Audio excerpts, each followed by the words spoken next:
नमस्ते दोस्तों, हमारे चैनल में आप सभी का स्वागत है। कल्पना कीजिए, साल है 1975 और जगह है जापान का ओकिनावा। टोक्यो के एक युवा हृदय रोग विशेषज्ञ डॉक्टर मकाटो सुजुकी को एक असामान्य मरीज के बारे में फ़ोन आता है। डॉक्टर, आपको यह देखना ही होगा। उनके सहकर्मी कहते हैं, योमातान गांव में एक 100 साल की महिला है जो बाहर हंसी से घास काट रही है। डॉक्टर सुजुकी को यह असंभव लगा। उन्हें लगा कि वहाँ कोई कमज़ोर, थकी हुई बुजुर्ग महिला होगी, लेकिन जब वह पहुँचे तो उन्होंने एक ऐसी उत्साही और ऊर्जावान महिला को देखा जिसे खुद में कुछ भी असामान्य नहीं लगता था। उस एक पल ने सब कुछ बदल दिया। इस घटना ने एक 50 साल के शोध की शुरुआत की, जिसने आपके शरीर में छिपे कई रहस्यों को उजागर किया। ऐसे रहस्य जो सचमुच आपकी उम्र में कई साल जोड़ सकते हैं। लेकिन चौंकाने वाली बात यह है कि जिस समय डॉक्टर सुजुकी इन अविश्वसनीय शतायुषियों 100 साल या उससे अधिक जीने वाले लोगों के बारे में जानकारी इकट्ठा कर रहे थे, उसी समय एक और जापानी वैज्ञानिक एक ऐसी क्रांतिकारी खोज कर रहे थे जिसके लिए उन्हें नोबेल पुरस्कार मिलने वाला था।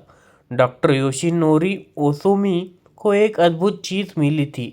छोटे सफाई कर्मचारी जो हमारे शरीर की हर कोशिका में काम करते हैं। ये कैंसर कोशिकाओं को खा रहे थे, चर्बी जला रहे थे और बढ़ती उम्र के कारण होने वाले नुकसान की मरम्मत कर रहे थे।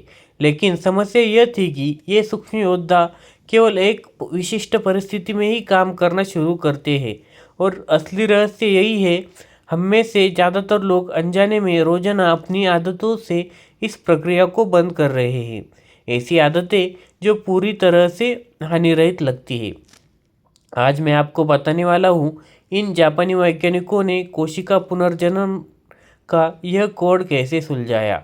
इससे भी महत्वपूर्ण, आप आज रात से ही इस छिपी हुई महाशक्ति को कैसे सक्रिय कर सकते हैं। लेकिन इससे पहले मैं आपको उस दिन के बारे में बताता हूँ जिसने डॉक्टर ओसुमी को जीवन हमेशा के लिए बदल दिया। वह साल था 1988। डॉक्टर योशिनोरी ओसुमी माइक्रोस्कोप से ईस्ट कोशिकाओं को देख रहे थे और बहुत निराश थे। कई महीनों से वह समझने की कोशिश कर रहे थे कि कोशिकाएं कभी कभी खुद को क्यों खाती है। अन्य वैज्ञानिकों को लगता था कि वह अपना समय बर्बाद कर रहे हैं। वह कहते थे यह सिर्फ कोशिका के अंदर कचरा साफ करने की एक प्रक्रिया है। लेकिन ओसुमी को अंदर से अलग ही संदेश था। उन्होंने विशेष ईस्ट कोशिकाएं तैयार की, उन्हें पोषक तत्वों के लिए भूखा रखा। फिर उन्होंने जो देखा वो अविश्वसनीय था। माइक्रोस्कोप के नीचे उन्हें कोशिका के भीतर ऐसी संचरण दिखाई दी जो उन्होंने पहले कभी नहीं देखी थी। मानो कुछ छोटे भूखे राक्षस कोशिका के खराब हो चुके हिस्सों को निगल रहे थे, उन्हें ऊर्जा तथा नई निर्माण सामग्री में बदल रहे थे। उन्होंने एटोफेजी नामक एक इस प्रक्रिया की खोज की, जिसका शाब्दिक अर्थ है स्वभक्षण। यह हमारे शरीर की सबसे शक्तिशाली बुढ़ापा विरोधी मशीनरी है। यह प्रक्रिया केवल सफाई नहीं करती, बल्कि यह एक मरम्मत करने वाली टीम की तरह है जो आपकी कोशिकाओं के पुराने क्षतिग्रस्त हिस्से को तोड़ देती है और उन्हें पहले से कहीं ज़्यादा मजबूत बनाती है। वैज्ञानिक जगत चकित था। यह प्रमाण था कि हमारे शरीर के भीतर की जवानी का फव्वारा है। लेकिन इसमें एक शर्त थी, एटोफेजी तभी सक्रिय होती है जब आपके शरीर को लगता है कि वह सर्वाइवल मोड संघर्ष करने की स्थिति में है।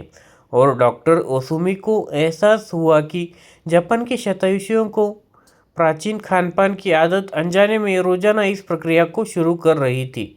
इधर ओकिनावा ने डॉक्टर सुजुकी के दिमाग से वह घास काटने वाली शतायुषी महिला नहीं निकल रही थी। उन्होंने अन्य बुजुर्ग निवासियों से मिलना शुरू किया। जो उन्हें मिला वह उम्र बढ़ने के बारे में उनकी सभी धारणाओं से परे था। ये लोग सिर्फ ज़्यादा नहीं जी रहे थे, बल्कि वे ज़्यादा अच्छा जीवन जी रहे थे। 95 साल की उम्र में भी वे खेती कर रहे थे। 100 साल की उम्र में भी वो नाच रहे थे। उनकी रक्तवाहिकाएँ 50 साल के लोगों की तुलना में भी साफ थी। उनमें कैंसर की दर लगभग नगण्य थी। उनका रहस्य गोलियों या महंगे इलाज नहीं थे। यह कुछ ऐसा था जो वे लोग दिन में 3 बार बिना सोचे समझे कर रहे थे। डॉक्टर सुजुकी ने पाया कि वे हारा हाची वू नामक ऐसे प्राचीन कन्फ्यूशियस सिद्धांत का पालन करते थे। हर भोजन से पहले वे चुपचाप खुद को याद दिलाते थे, पेट को केवल 80% तक ही भरो। पूरा पेट भरने तक नहीं, पूरी तरह से संतुष्ट होने तक नहीं, बस आराम से पेट भर जाए इतना ही। सुनने में यह आसान लगता है ना? लेकिन डॉक्टर सुजुकी को एहसास हुआ कि इससे क्या हो रहा था। 80% पर रुकने से ये शतायुषी लोग ऑटोफेजी का बटन ऑन करने के लिए जरूरी सही स्थिति पैदा कर रहे थे। उनकी कोशिकाओं को सफाई और मरम्मत की प्रक्रिया शुरू करने के लिए पर्याप्त तनाव मिल रहा था, लेकिन इतना ही नहीं वह हानिकारक हो। कल्पना कीजिए कि आपकी कोशिकाएं एक फैक्ट्री है। जब आप लगातार खाना खाते रहते हैं तो सभी कर्मचारी नए माल को प्रोसेस करने में व्यस्त रहते हैं। रखरखाव के लिए कोई समय नहीं होता। लेकिन जब आप उन्हें थोड़ा समय देते हैं, जब आप 80% पर रुकते हैं, तो अचानक रात की शिफ्ट का काम लग जाती है। वे सफाई, मरम्मत और खराब हो चुके उपकरणों को बाहर फेंकना शुरू कर देते हैं। लेकिन कहानी और भी अविश्वसनीय है। अब कहानी में प्रवेश होता है डॉक्टर शिगेकी हिनोहारा का, एक ऐसे व्यक्ति जो जापान में एक जीवित किंवदंती बन गए। ये सिर्फ एक और शोधकर्ता नहीं थे, यह एक ऐसे व्यक्ति थे जो 105 साल तक जीकर यह साबित करने वाले थे कि ये सिद्धांत वास्तव में काम करते हैं। डॉक्टर हिनोहारा को अपने करियर की शुरुआत में ही एक साक्षात्कार हुआ। उन्होंने देखा कि जिन मरीजों को गंभीर पाचन संबंधी समस्याएं थी, उन्हें शरीर में अन्य जगहों पर भी समस्याएं थी। उनकी त्वचा बूढ़ी दिखती थी, उनकी ऊर्जा कम थी, उनकी रोग प्रतिकारक क्षमता कम थी।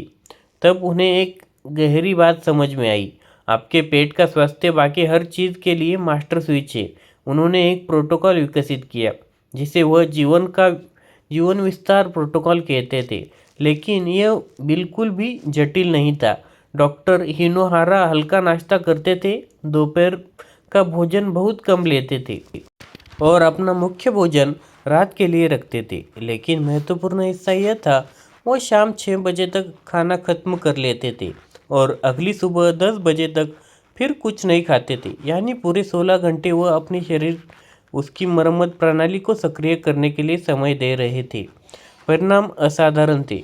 100 साल की उम्र में डॉक्टर हिनोहारा अभी भी मरीजों की जांच कर रहे थे। 102 साल की उम्र में वह लेक्चर देने के लिए न्यूयॉर्क गए। वह दिन में 18 घंटे काम करते थे, अपने से आधी उम्र के लोगों से ज़्यादा उत्साहित थे। जब पत्रकार उनके रहस्य के बारे में पूछते थे, वो हंसकर कहते थे, मैं अपने शरीर को हर रात घर की सफाई करने के लिए समय देता हूँ। इसी समय डॉक्टर हिरोमी शिन्या कुछ ऐसा खोज रहे थे जिसने चिकित्सा जगत को स्तब्ध कर दिया। इस जापानी अमेरिकी डॉक्टर ने लोगों के पाचन तंत्र में के अंदर देखने का एक नया तरीका खोजा। उन्होंने जो देखा उसने स्वास्थ्य के बारे में उनकी सभी धारणाओं को बदल दिया। 30 वर्ष से अधिक वर्षों में डॉक्टर शिन्या ने 3 लाख से अधिक लोगों की बड़ी आंत की जांच की। वह किसी के पाचन तंत्र को देखकर उसके पूरे स्वास्थ्य का अनुमान लगा सकते थे। जो लोग प्रसंस्कृत खाद्य पदार्थ यानी प्रोसेस फूड, ढेर सारा मांस और डेयरी उत्पाद खाते थे, उनकी बड़ी आंत मोटी, सिकुड़ी हुई और स्पष्ट रूप से क्षतिग्रस्त थी। लेकिन जो लोग पारंपरिक जापानी आहार लेते थे, उनकी आंत लंबी, साफ और दशकों तक युवा दिखती थी। लेकिन जिस चीज़ ने उन्हें सचमुच चौंका दिया, वह यह थी, सबसे स्वस्थ आंतें उन लोगों की थी जो नियमित रूप से अपने पाचन तंत्र को लंबे समय तक आराम दे रहे थे। वे किसी फैंसी डाइट का पालन नहीं कर रहे थे या महंगे सप्लीमेंट नहीं ले रहे थे। वे बस वही कर रहे थे जो उनके पूर्वज स्वाभाविक रूप से करते थे, एक सीमित समय सीमा में भोजन करना और लंबे समय तक उपवास रखना। डॉक्टर शिन्या को एहसास हुआ, जब आप अपने पाचन तंत्र को लगातार भोजन से भरते हैं तो उसे अपनी मरम्मत का मौका ही नहीं मिलता। लेकिन जब आप उसे 14 से 16 घंटे का आराम देते हैं तो कुछ जादू होता है। आपकी आंत के अंदर की कोशिकाएं फिर से जीवित होने लगती है। आपका लीवर एक गहरी सफाई प्रक्रिया शुरू करता है। आपको पूरा शरीर मरम्मत मोड में चला जाता है। अब एक सभी खोजें एक ऐसी जगह पर आकर मिलती है जहां आप आज रात से ही इसका उपयोग कर सकते हैं। डॉक्टर ओसुमी के नोबेल पुरस्कार विजेता शोध से यह पता चला कि ऑटोफेजी प्रक्रिया कभी भी अचानक नहीं होती। एक विशिष्ट समय होता है जब यह सबसे ज़्यादा सक्रिय होती है, और वह समय वह नहीं जो आप सोचते हैं। ज़्यादातर लोगों को लगता है कि यह जादू सोने के समय होता है, लेकिन यह केवल आधा सच है। वास्तविक सक्रियता आपके जागने से पहले के आखिरी कुछ घंटों में होती है। जब आपका शरीर 12 से 16 घंटे तक भूखा होता है, तभी आपकी कोशिकाएं की सफाई कर्मचारी अपने सबसे गहन काम शिफ्ट में के लिए हाजिर होते हैं। लेकिन आधुनिक खानपान की आदतों में समस्या यह है कि हम इस प्रक्रिया को इसका जादू दिखाने से पहले ही बंद कर देते हैं। हम सुबह उठते ही तुरंत अपने शरीर में खाना डालना शुरू कर देते हैं। इससे शरीर को संदेश जाता है, सफाई दल रद्द करो, नया माल आ रहा है। जापानी शतायुषियों ने कुछ अलग खोजा था। उन्होंने इस जादुई समय को बढ़ाना सीख लिया था। कभी कभी वे इसे 16 या 18 घंटे तक खींचते थे। इस दौरान उनकी कोशिकाएं सिर्फ जीवित नहीं रहती थी, वे अधिक सक्षम, पुनर्निर्मित और मजबूत हो रही थी। डॉक्टर सुजुकी को अपने दशकों के शोध के दौरान एक और आकर्षक खोज मिली। ओकिनावा के शतायुषी लोग सिर्फ कम नहीं खा रहे थे, बल्कि वे जापान के अन्य हिस्सों की तुलना में पूरी तरह से अलग चीज़ें खा रहे थे।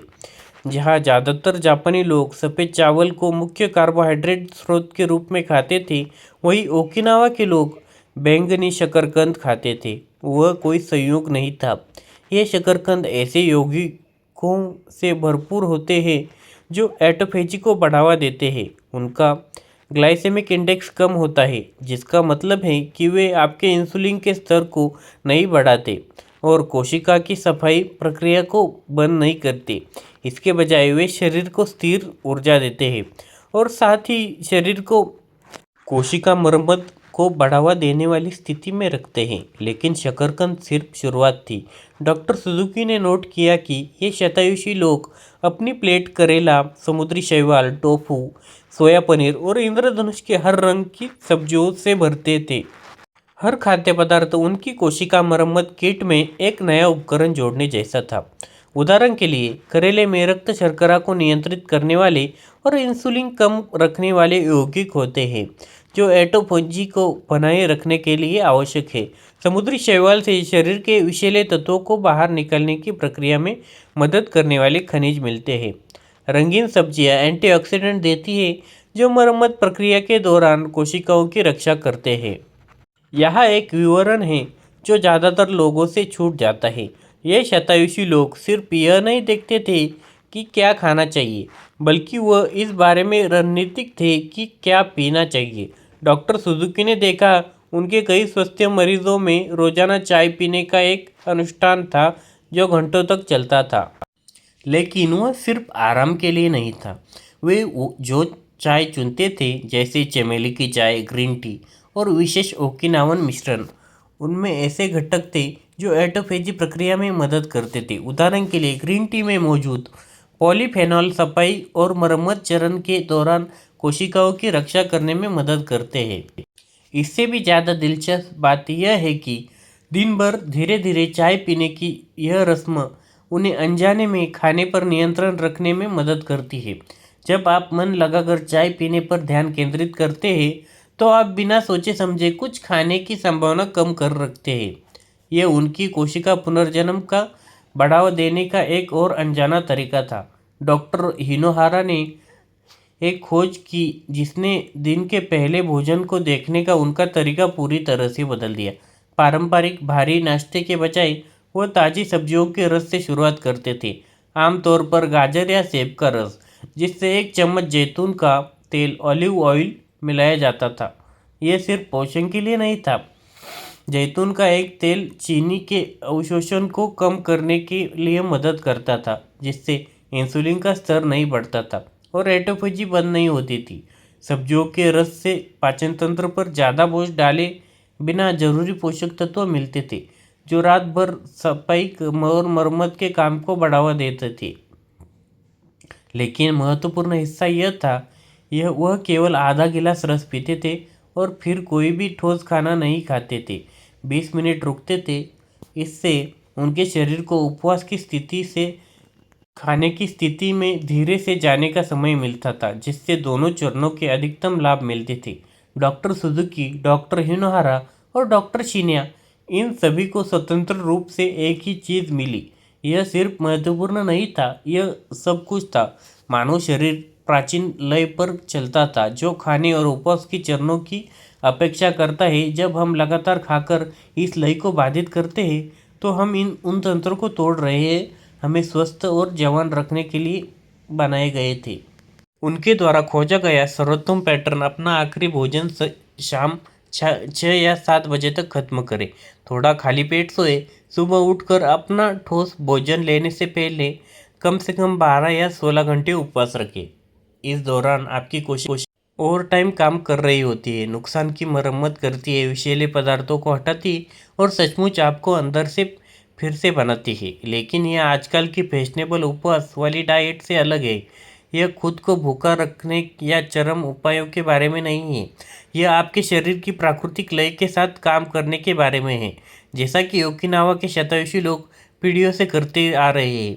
अब एक गंभीर वास्तविकता सुनिए। डॉक्टर सुजुकी के शोध से पता चला है कि युवा ओकिनावन लोग अपने दीर्घायु का लाभ खो रहे हैं।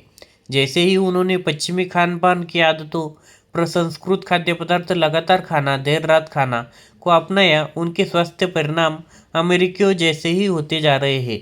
यह साबित करता है कि आनुवंशिक ही सब कुछ नहीं है। शतायुषी लोग विशेष जीन के कारण ज़्यादा नहीं जीते, वे विशिष्ट व्यवहारों के कारण ज़्यादा जीते हैं। जिससे क्षण वह व्यवहार बदलता है, परिणाम भी बदल जाते हैं। लेकिन आशा की किरण यह है कि अगर पश्चिमी आदतों को अपनाने से दीर्घायु नष्ट हो सकती है, तो शतायुषियों की आदतों को अपनाने से उसे वापस पाया जा सकता है। आपकी कोशिका मरम्मत प्रणाली इंतजार कर रही है। जैसे ही आप सही संकेत देंगे, यह काम पर लगने के लिए तैयार है। तो आप इस प्राचीन ज्ञान को कैसे सक्रिय करेंगे? इन जापानी अग्रदूतों के 5 दशकों के शोध पर आधारित आज रात से शुरू होने वाली आपकी चरण दर चरण सक्रियण प्रक्रिया यहाँ दी गई है। कोशिका पुनर्जनन सक्रियण प्रोटोकॉल। पहला हफ्ता, हारा हाची बू का अभ्यास करें। प्रत्येक भोजन में जब आपको लगे कि आपका पेट 80% भर गया है, तो रुक जाए। यह नापने या गिनने के बारे में नहीं है, बल्कि आपके शरीर के संकेतों पर ध्यान देने के बारे में है। आपको संतुष्ट महसूस करना चाहिए, लेकिन पेट ठसाठस भरा हुआ नहीं। आप तृप्त हो, लेकिन सुस्त नहीं। दूसरा हफ्ता, रात भर उपवास को धीरे धीरे बढ़ाते जाइए। अपने आखिरी भोजन और पहले भोजन के बीच 12 घंटे का अंतराल से शुरुआत करें। अगर आपने रात 7 बजे खाना खत्म कर दिया है, तो सुबह 7 बजे से पहले कुछ भी नहीं खाना चाहिए। एक बार जब यह आरामदायक लगने लगे, तो इसे 14 घंटे तक, फिर 16 घंटे तक बढ़ाएं। तीसरा हफ्ता, अपनी सुबह की दिनचर्या को बदल दें। तुरंत ठोस भोजन खाने के बजाय ताज़ी सब्जियों के रस या हर्बल चाय से ही शुरुआत करनी चाहिए। 20 मिनट रुके और फिर सब्जियों, स्वस्थ वसा और उच्च गुणवत्ता वाली प्रोटीन पर ध्यान केंद्रित करते हुए हल्का और पौष्टिक आहार लें। चौथा हफ्ता, अपने मुख्य भोजन को अनुकूलित करें। ओकिनावन मॉडल का अनुसरण करते हुए इस भोजन को रंगीन, साबुत खाद्य पदार्थों का उत्सव बनाना चाहिए। बैंगनी शकरकंद, पत्तेदार सब्जियां, समुद्री शैवाल, टोफू और कम मात्रा में मछली या दुबला मांस शामिल करना चाहिए। भोजन में हल्दी, अदरक और लहसुन का उपयोग करें। ये सभी ऑटोफेजी को बढ़ावा देने वाले हैं। आप क्या अपेक्षा कर सकते हैं? आपकी कोशिका सफाई टीम के काम पर लगने पर आप क्या अपेक्षा कर सकते हैं? बदलाव लहरों की तरह आते हैं, जैसा कि डॉक्टर सुजुकी ने अपने शतायुषों में देखा था। दिन 1 से 7 आपको ऊर्जा में सुधार महसूस होगा, खासकर दोपहर में जब आपको पहले थकान होती थी। आपकी नींद गहरी होगी क्योंकि आपका शरीर अपनी प्राकृतिक मरम्मत लय में आ जाएगा। हफ्ते 2 से 4 मानसिक स्पष्टता में उल्लेखनीय सुधार होगा। दोपहर का मानसिक भ्रम दूर होगा। आपकी त्वचा अधिक साफ, अधिक चमकदार दिखाई देगी। वजन कम न होने पर भी आपको अपने कपड़े ढीले महसूस होंगे। आपका शरीर अधिक कुशल हो रहा है। महीने 2 से 6 यहाँ असली जादू दिखना शुरू होता है। आपकी रोग प्रतिकारक क्षमता मजबूत होती है। छोटे मोटे दर्द गायब होने लगते हैं। लोग कहना शुरू कर देंगे आप अधिक जवान, अधिक उत्साहित दिखते हैं। आपकी ऊर्जा दिन भर स्थिर रहती है, ऊपर नीचे नहीं होती। जब हम यह वीडियो देख रहे थे, डॉक्टर मकाटो सुजुकी 92 साल की उम्र में भी शोध कर रहे हैं। उन्होंने हाल ही में एक नया वाद्य यंत्र सीखना शुरू किया है, जो साबित करता है कि सीखने की जिज्ञासा और आनंद जो उनके शतायुषों की पहचान है, उन्हें आगे बढ़ा रहे हैं। डॉक्टर ओसुमी के नोबेल पुरस्कार विजेता शोध ने हजारों अध्ययनों को जन्म दिया है, जो सभी उस बात की पुष्टि करते हैं जो उन्होंने दशकों पहले यह ईस्ट कोशिका में खोजी थी। आपके शरीर में खुद की को नवीनीकृत करने की एक अविश्वसनीय क्षमता है, लेकिन केवल तभी जब आप इसे सही परिस्थितियां देते हैं। इन जापानी अग्रदूतों द्वारा खोजा गया ज्ञान महंगे इलाजों या जटिल नियमों में बंद नहीं है। यह हर किसी के लिए उपलब्ध है जो अपने शरीर की प्राचीन लय के विरुद्ध जाने के बजाय उनके साथ काम करने के लिए तैयार है। आज रात जब आप अपना आखिरी भोजन हमेशा से थोड़ा जल्दी समाप्त करेंगे, तो याद रखें, आप सिर्फ अपने खाने का समय नहीं बदल रहे हैं। आप उन कोशिका मरम्मत प्रणालियों को जगा रहे हैं जो शायद वर्षों या दशकों से इस संकेत का इंतजार कर रही थी। आप एक ऐसी परंपरा में शामिल हो जा रहे हैं जो दुनिया के सबसे दीर्घायु लोगों की पीढ़ियों से आ रही है। आपका परिवर्तन एक चुनाव से शुरू होता है, अपने शरीर को ठीक करने, मरम्मत करने और पुनर्जीवित करने के लिए समय का उपहार देना। इससे परिणाम, जैसा कि हजारों जापानी शतायुषी गवाही दे सकते हैं, असाधारण है। अगर कोशिका पुनर्जीवन के रहस्य इस यात्रा ने आपको अपने शरीर में छिपी हुई क्षमता को खोलने के लिए प्रेरित किया है, तो कृपया नीचे कमेंट में हाँ या यस टाइप करें। आपका जुड़ाव हमें इस जीवन बदलने वाले शोध को साझा करने में मदद करेगा। अगर आप अपनी खुद की दीर्घायु यात्रा शुरू करने के लिए तैयार है, तो उस लाइक बटन को दबाएं। इसे किसी ऐसे व्यक्ति के साथ जरूर जिसे शेयर यह करें रहस्य सुनने की जरूरत है। और ऐसी वैज्ञानिक जानकारी के लिए सब्सक्राइब करें जो आपकी उम्र में दशकों जोड़ सकती है। बेहतर स्वास्थ्य और दीर्घायु इस अविश्वसनीय यात्रा में मेरे साथ शामिल होने के लिए धन्यवाद।